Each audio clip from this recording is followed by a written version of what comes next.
મહીસાગરની બાલાસિનોર લુણાવાડા સંતરામપુર નગરપાલિકામાં પાલિકા પ્રમુખની વરણી।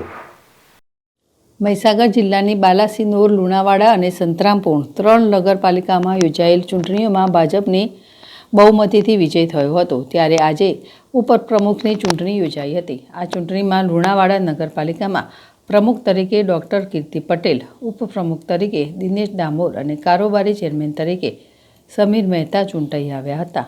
સંતરામપુર નગરપાલિકામાં પ્રમુખ તરીકે નિશાબેન મોદી, ઉપપ્રમુખ તરીકે જીતેન્દ્રસિંહ ઝાલા અને કારોબારી ચેરમેન તરીકે નેહલ મહેતા ચૂંટાઈ આવ્યા હતા। આ સિવાય બાલાસિનોર નગરપાલિકામાં પ્રમુખ તરીકે ગાયત્રીબેન ત્રિવેદી, ઉપપ્રમુખ તરીકે હિતેશ ભરવાડ અને કારોબારી ચેરમેન પુરુષોત્તમદાસ કટરિયા વિજેતા બન્યા હતા। જિલ્લા ભાજપ પ્રમુખ સહિત અગ્રણીઓ અને સમર્થકોએ તમામ નવનિયુક્ત પ્રમુખ, ઉપપ્રમુખો, કારોબારી અને ચેરમેનોને શુભેચ્છાઓ પાઠવી હતી।